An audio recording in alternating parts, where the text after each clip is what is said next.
প্রিয় ভাই সব, কিয়ামতের দিন আমরা যেতে চাই জান্নাতে। কোথায় যেতে চাই বলেন? জোরে বলেন। এই জান্নাতে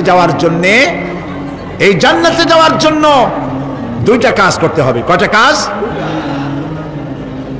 আল্লাহ রাব্বুল আলামিন বলেন, ফামান কানা ইয়ারজু লিকা রাব্বিহি ফালইআমাল আমালান সালিহান ওয়া লা ইউশরিক বিইবাদাতি রাব্বিহি আহাদা। আল্লাহ পাক বলেন, যে বাজারা আমার সঙ্গে দেখা করতে চায় কিয়ামতে, দুইটা কাজ করা লাগবে। বলেন কয়টা কাজ? একটা হলো নেক আমল। কি আমল বলেন? নেক আমল। নেক আমল কারে বলে? নেক আমল করতে হলে আবার দুইটা শর্ত লাগে। এক নম্বরে কাজটা করতে হবে আল্লাহরে খুশি করার জন্য। কারে খুশি করার জন্য? একটা মাদ্রাসা বানাইছি যাতে লোকেরা বলে যে বড় একটা মাদ্রাসা বানাইছে, এই জন্য মাদ্রাসা বানাবেন, মসজিদ বানাবেন, হসপিটাল বানাবেন, যা কিছু করেন নিয়ত হবে আল্লাহকে খুশি করা। নিয়ত হবে কারে খুশি করা? আল্লাহ পাককে খুশি করা। এই হলো নেক আমলের প্রথম শর্ত। কাজ হবে আল্লাহকে খুশি করার জন্য। দুই নম্বরে কাজটি হতে হবে সুন্নতে নববী সাল্লাল্লাহু আলাইহি ওয়াসাল্লামের উপরে। মনে থাকবে, দাড়ি রাখবো। কেন রাখবো? রাসূলের সুন্নত। রাখবো কারে খুশি করার জন্য? আল্লাহকে খুশি করার জন্য। রাখবো কার মতো? রবীন্দ্রনাথের মতো, কার্ল মার্কসের মতো, কবির মতো নয়। রাখতে হবে কার মতো? নবীর মতো। বুঝে নেন, কাজটা হতে হবে আল্লাহকে খুশি করার জন্য। দুই নম্বরে কাজটা হতে হবে সুন্নতে নববী সাল্লাল্লাহু আলাইহি ওয়াসাল্লামের উপরে হতে হবে। তাহলে এই হলো এক নম্বর। জান্নাতে যাওয়ার জন্য, আল্লাহর সাথে দেখা করার জন্য এক নম্বরের কাজ হলো নেক আমল। বলেন এক নম্বরের কাজ কি?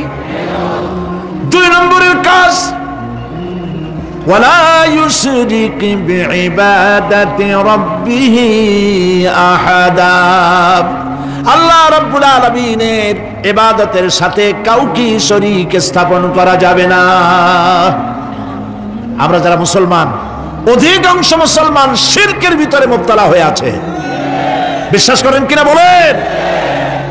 কাফেররা তো মুশরিক আছে, ওরা তো মুশরিক আছেই, কিন্তু আমরা মুসলমানেরা আমাদের আমলের মধ্যে আমাদের অজান্তে সবের নিয়তে অনেক শিরক আমরা করে বসি। নাউজুবিল্লাহ। বলেন নাউজুবিল্লাহ।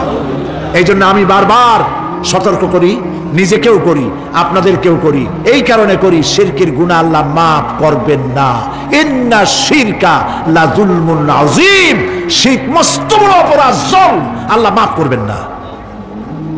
আল্লাহর কাছে কাঁদতে কাঁদতে মাপ চাওয়া লাগবে যে আল্লাহ শিরক থেকে আমাকে রক্ষা করো, বাঁচাও। অনেক গোপন শিরক আছে।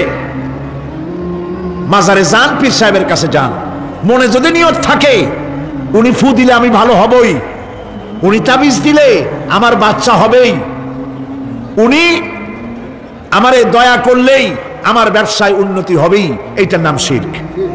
এটার নাম কি?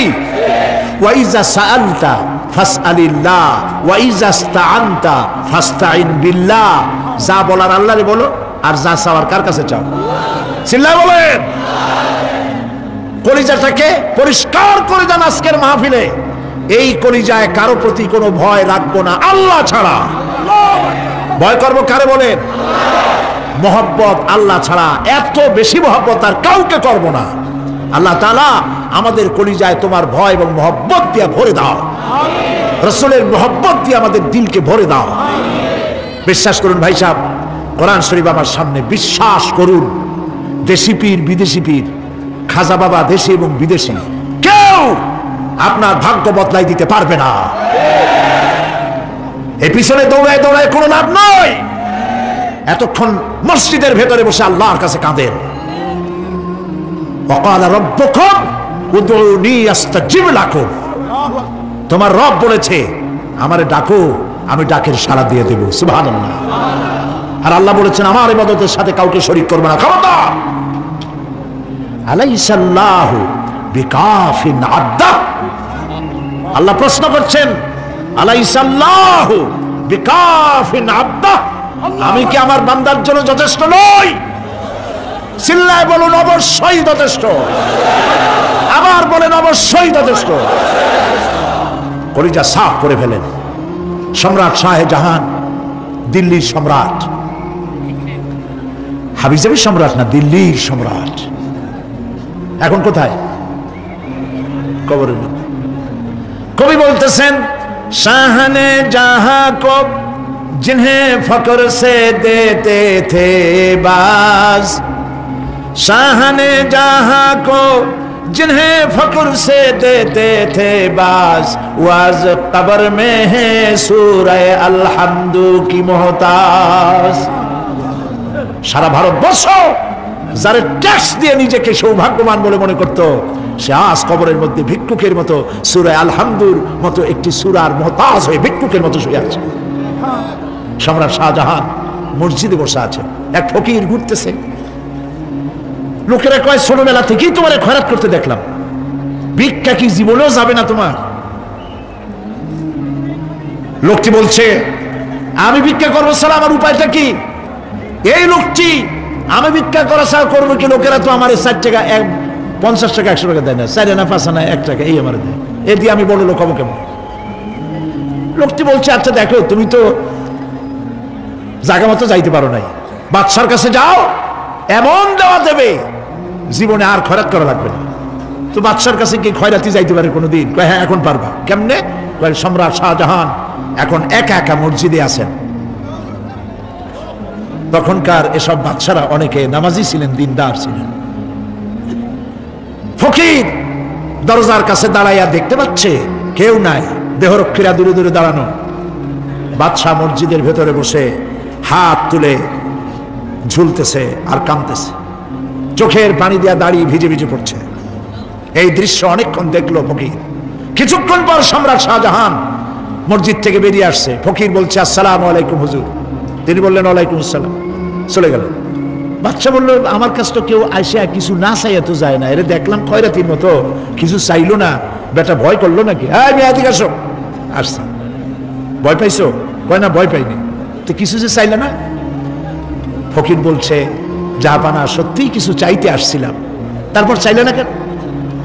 ফকির বলছে, জাহাপানা সারা জীবন ভিক্ষা করেছি, আর আজ দিল্লির সম্রাটের কাছে বেশি পাওয়ার লোভে এসেছিলাম, কিন্তু আপনার দশা দেখা আমার জ্ঞানের চোখ খুলে গেছে। আমি লক্ষ্য করে দেখলাম, আমি সম্রাটের কাছে চাইতে এসেছি, হাত তুলি নাই, বিনয় প্রকাশ করি নাই, চোখের পানি ফেলি নাই, কিন্তু লক্ষ্য করে দেখলাম দিল্লির সম্রাট আমার চাইতেও বড় ভিক্ষুকের মতো। আবার কোন সম্রাটের কাছে হাত তুলে কান্দে? আমার জ্ঞানের চোখ খুলে গিয়েছে, আমি বুঝতে পেরেছি সম্রাট কান্দে যেই সম্রাটের কাছে, তারে ছাড়া আর কারো কাছে জীবনে চাইব না। এই কথাই সূরা ফাতিহায় প্রত্যেকদিন পড়ি, বুঝি না কি পড়ি। ইয়াকা না'বুদু ওয়া ইয়াকা নাস্তাঈন। আয় আল্লাহ, একমাত্র তোমার গোলামি করি আর তোমার কাছে সাহায্য চাই, তুমি ছাড়া কারো কাছে সাহায্য চাই না। কলিজা সাফ করুন। কোন মরা পীর, কোন জিন্দা পীর আপনার মনের আশা পুরা করতে পারবে না, পারবে না, পারবে না। আর আজ থেকে কোন মাজারে টাকা দিবেন না, পয়সা দিবেন না, আগরবাতি দিবেন না, মোমবাতি দিবেন না, গোলাপ পানি দিবেন না। কারা কারা দিবেন না হাত উঁচু করে দেখা।